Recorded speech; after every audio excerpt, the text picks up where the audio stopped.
I look good. I feel good. I am happy. I am joyous. The joy of the Lord is mine.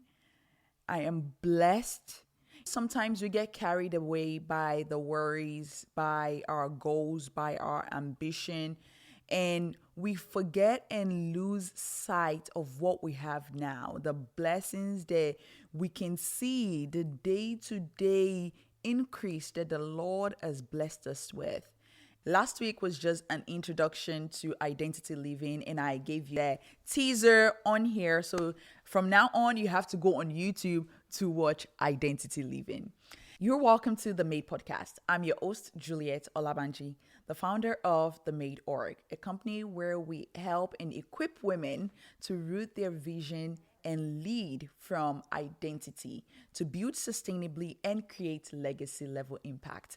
I'm also the creator of Rooted Productivity, an intellectual property and framework that help people plan from identity, build momentum, and create sustainably without burnout. Today, we are going to be talking about the corporate game, nobody taught you. Yep, you heard me right. Why is it that the diligent people keep getting overlooked, but the wrong people keep getting promoted? The pattern is just too consistent to be ignored. High performers, ambitious people who are genuinely good at what they do, sometimes sit and watch and say, what are you doing here? You have no business being here. How did you even get to this position? And I've been there before, and I've asked myself this severally. Am I missing something? Am I doing something wrong? Am I being overlooked? Am I gaslighting myself? And you listening to this have probably experienced it, you're experiencing it, or know someone that is experiencing this. I want to peel back a layer of the corporate game that most people are afraid to name out loud. Usually in this type of environment, there are three choices. If you can't beat them, you join them. 2, you stay doing your work until you get burnt out. And 3, you just don't do anything at all and you don't complain. It's just the nature of the game. Here's what I've actually learned. The most dangerous place to be in a mediocre system is excellent. I'm going to walk you through what's actually happening in this environment, why it keeps happening, what identity has to do with all of it, and critically, how you can navigate it without losing yourself, without becoming what you hate, and without wasting the gifts that you actually have. We are going to dissect this, and I'm going to teach you what to do about it. So, this is the corporate game nobody taught you, and the identity work that changes everything. Let's get into today's episode.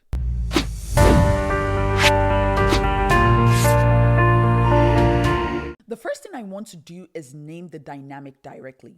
Most companies do not promote the most capable people. That's just a plain fact. They promote the people that are non-disruptive. I need you to sit with that one for a second because it's going to reframe everything you thought you understood about performance. Here's why a lot of high performers that I've seen get stuck. When you are truly good at what you do, you start to see things for what they really are. You start to see the broken processes, the broken systems. You see the decisions that are being made with bad data. You see the strategies that made your 5 senses go, and you cannot stand it because you want change, because you genuinely care. You are genuinely invested in the outcomes. You say something, you do something, or at least you try to do something. You raise questions in meetings. You flag the risks before it becomes a crisis. You push back on the plans because you know that this will not hold up eventually. And here is what those actions signals to the system. You are a threat. You are not an asset. You're not valuable. Because what you are actually doing, whether you intend it or not, is you are exposing the gaps in an ecosystem that has been running maybe even long before you got there.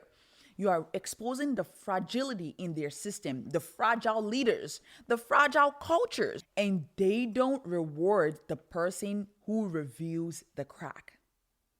They don't reward the person who showed the crack in the foundation. They quietly manage them out. You're valuable enough to be kept, but too risky to be elevated. While all of this is going on, you see someone that is moving up, the person that doesn't push back, the person that delivers the most basic, comfortable answer in meetings and protect their ego. You see someone that has learned to consciously or unconsciously optimize for approval rather than results get promoted. You see them being called leadership potential. And to you, you're like, where? Here's where it gets more interesting and more maddening from a psychological standpoint. On April 19, 1995, MacArthur Wheeler robbed a bank with his face glazed with lemon juice, believing that the lemon juice would make his face invisible to the surveillance cameras, right? He thought to himself, because lemon juice works as invisible ink on a piece of paper, then it would cover his face and make him invisible. Police then broadcasted the security camera footage on the local 11 o'clock news just after midnight. Arthur was arrested. Incredulously, he said, "But I wore the juice." Baffled by this reasoning, David Dunning and Dunning-Kruger studied Mr. Wheeler and others like him. They came up with this conclusion that people with low ability at a task tend to paradoxically overestimate themselves. This cognitive bias is known as the Dunning-Kruger effect. So, what does this have to do with everything that we are talking about? This is what it tells us. People with limited capabilities tend to overestimate their own competence. They cannot see what they don't know, so they move through the world with a kind of certainty. They speak in meetings without hesitation. They give recommendations without pausing to consider complexities of the situation or long-term consequences. They perform with confidence because they don't have enough awareness to know what they are missing. And this is where they are different from highly capable people. The highly capable people do the opposite.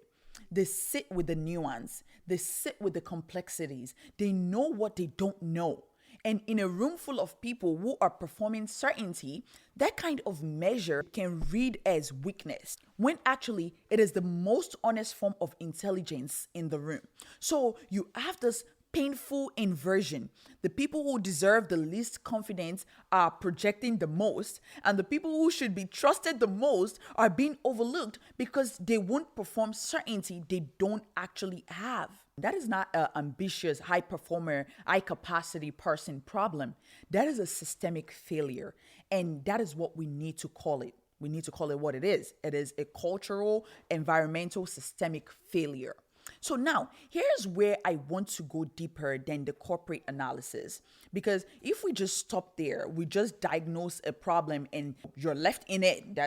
Go figure it out. You cannot change the whole system. You're just a tiny needle in this complex environment. I want to talk about identity. Because everything that happens in your career, every decision you ultimately make, every environment you tolerate, every boundary you set or fail to set flows from how settled you are in who you actually are. There's a verse in Proverbs 27:21 that has shaped how I think about this. It says, "As a fining pot for silver and the furnace for gold, so is a man to his praise." Now, hear me on this. The fining pot and the furnace are not comfortable places. Fire is not gentle. It's not going to protect you because you are who you think you are. But the purpose of fire is for purification. The more fire and heat gold goes through, the more purer it becomes. It burns away what doesn't belong so that what is left is pure. What is left is real. And praise, or the response to praise, does the same thing to a person. How you respond to recognition reveals who you are underneath the performance, and likewise how you respond to being overlooked. That is even more telling of who you are. An insecure identity needs external validation to function. It needs the title, it needs the promotion, it needs to be constantly seen. And when the title doesn't come, when someone less than you, less qualified than you, less deserving than you gets it, you begin to spiral. You begin to become unsettled in your identity. you become bitter. And sometimes you can make compromising decisions, compromising actions. This can make you start performing for the system rather than from your purpose. But an identity that has been through the fire, that identity knows who it is before the room gives permission. You have to know who you are outside of your organization, outside of what the system says about you. What do you stand for when no one is watching? What is a bigger thing that you're building towards? Is it in the company? Is it the company's organizational chart? Is it outside of the company? What do you refuse to compromise on, even if it costs you your promotion? These are not just soft questions. These are loaded questions. These are questions that will bear the entirety of your journey now, whether it is in the role that you're in or in the roles that you're going into. These questions are going to have bearing on your career and your entire leadership journey. Here's what I know from being in this environment and navigating the system myself. The people that win in this system are the ones that stopped needing the system to validate them before they moved.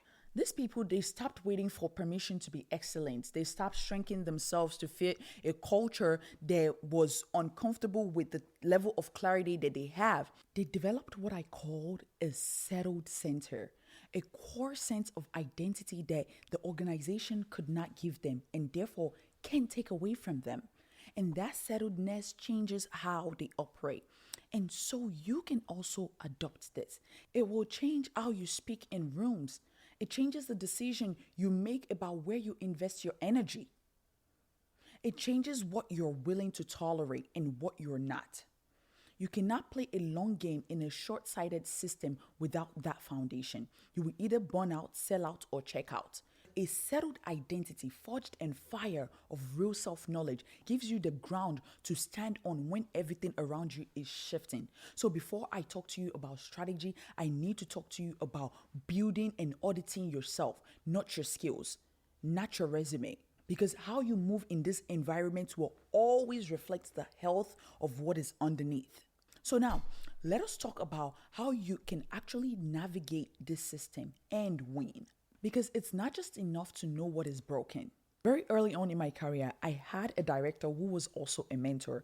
She noticed that I would bring up problems, I would bring up what is wrong, and I was so eager and excited to talk about it.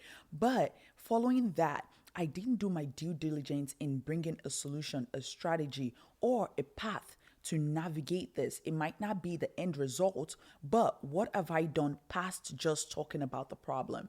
And so I took on to that challenge, and that has changed a lot of how I approach problem and I pitch solutions. So it's not just enough for you to know the problem. It's not just enough for you to see the problem and be a victim, and I use that in quotes, of this system.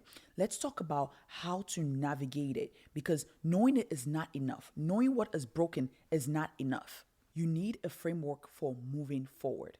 And I want to give you something practical while also being honest that winning in this context has to be defined on your own terms, and it will look different in different industries and the context of your environment. So step one, separate your identity from your position.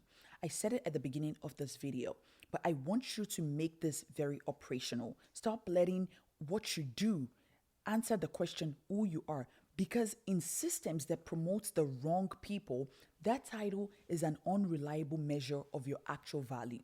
Your gifts, your clarity, your attention to detail, your track record, your character, none of that is contingent on whether someone above you recognizes it or not.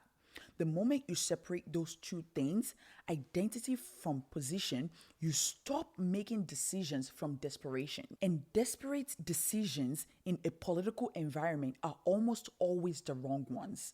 When I was in corporate America, sometimes I look at some people and I can smell the desperation. Stop being desperate. Step two, learn to speak the language of the system without losing your voice.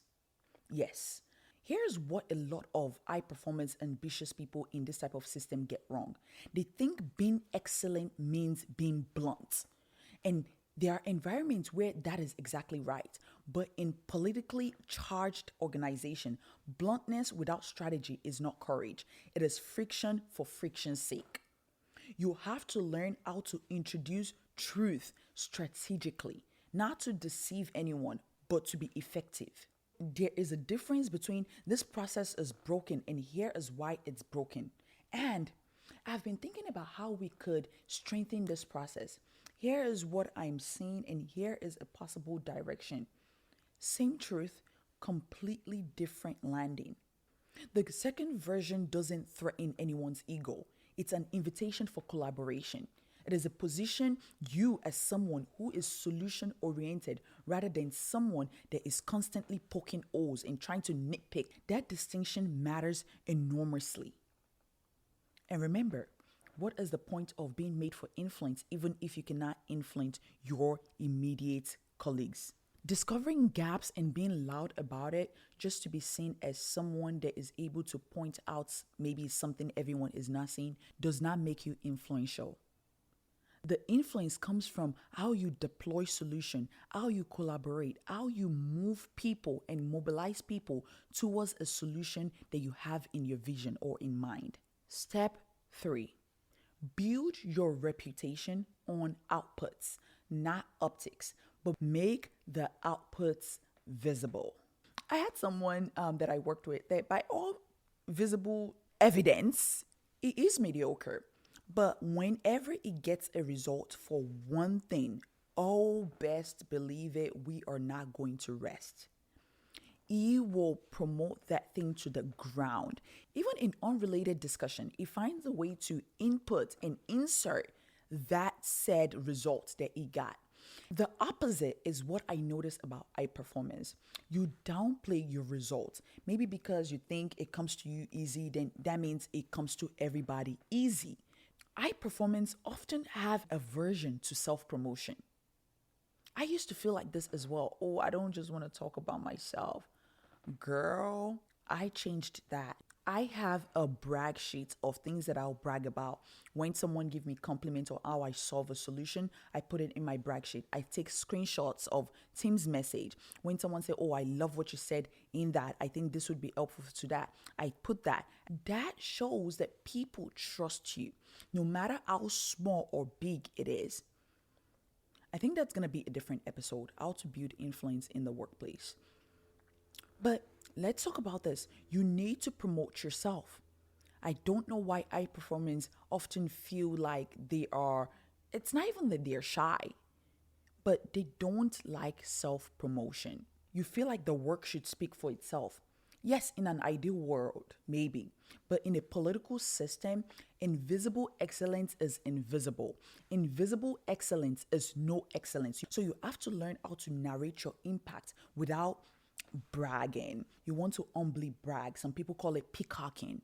To connect the dots between your work and the outcome the organization cares about. Not as a performance, not as an activity that you did, but you want to make sure that it's outcome related. You want to make sure that you're not speaking in terms of just activities and outputs. You want to invest in communicating your impact. Step 4. Know when the system is not your assignment. Don't overstep. A lot of people miss this. Know when the system is not your assignment. And this is the hardest one, if I'm being honest with you. And I say this with all seriousness as someone that's seen different ecosystem. Not every environment is worth reforming from the inside. Some systems are too calcified, too captured by ego, by mediocrity, to be changed by one excellent person. So you have to discern and ask yourself the question, can I survive here? Is this the place where my gift will actually be put to work and my gift can produce? And sometimes the most powerful move you can make is to leave. Because you're being intentional, you're being strategic, and you care about your dignity and the reputation of the work you do and the value that you carry. So staying in a system that only punishes your excellence is not for you. Because you're not waiting for someone to finally recognize you.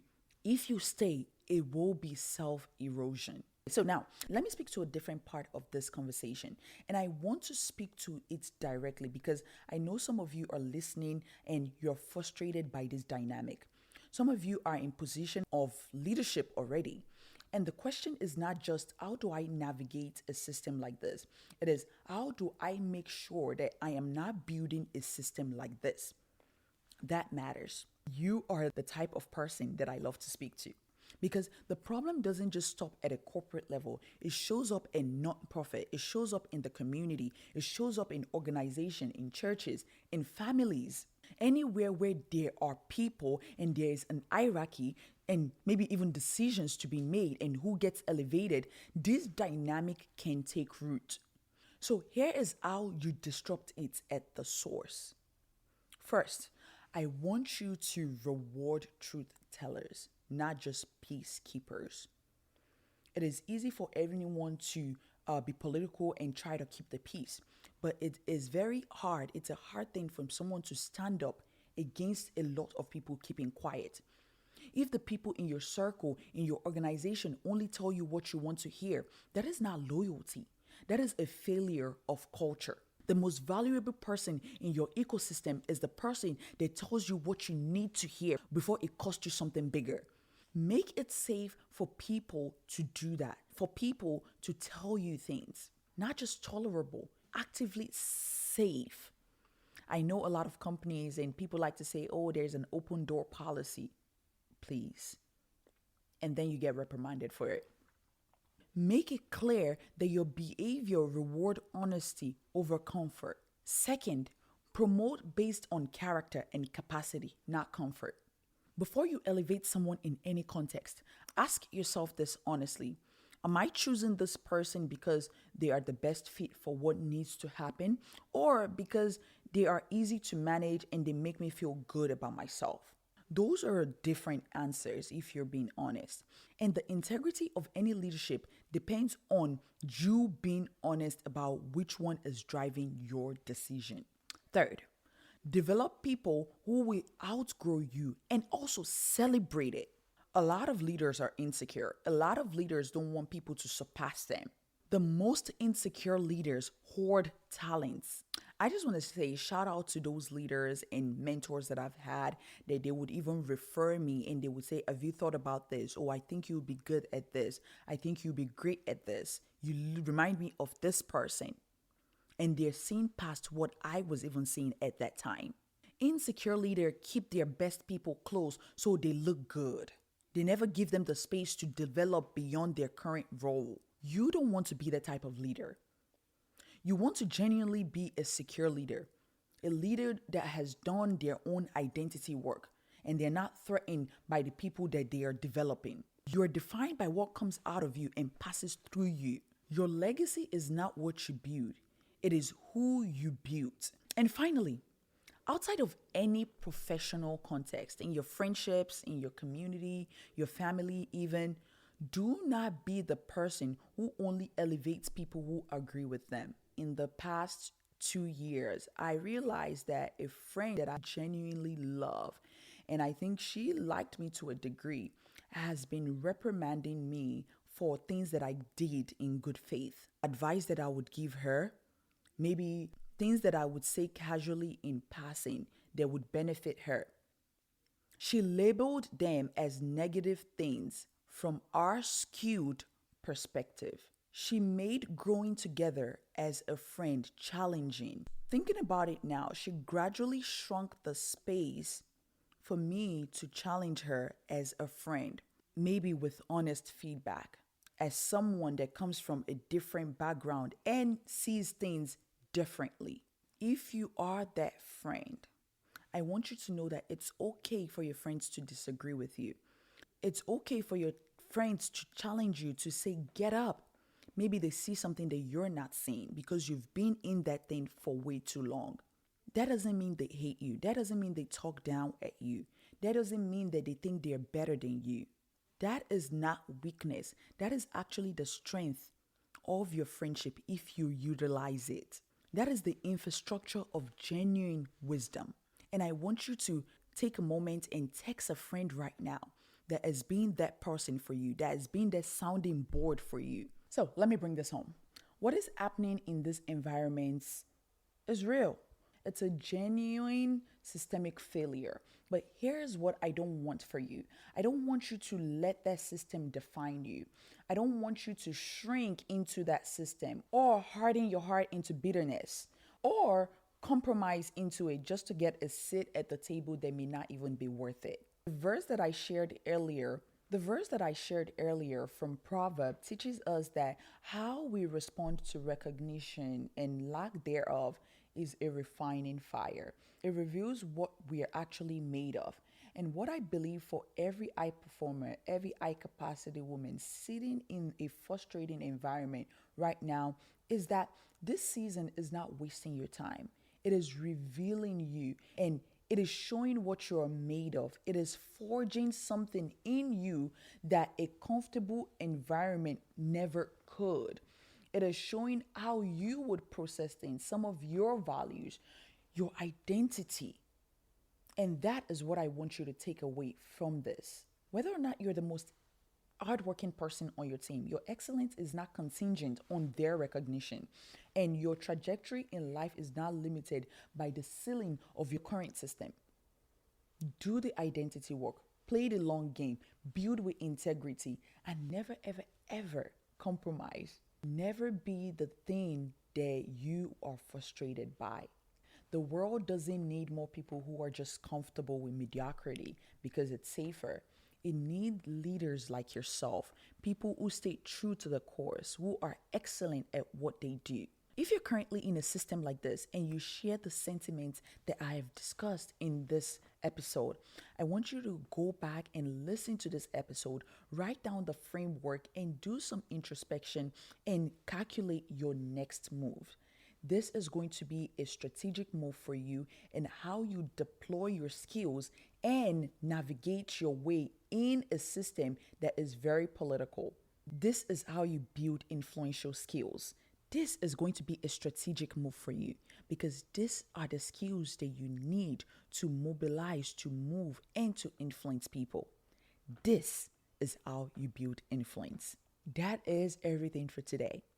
Thank you for listening through. I am your host, Juliet Olabanji. And as always, stay rooted, stay bold, and don't you dare play small. This is Made for Influence podcast, and I will see you in the next one. Bye-bye.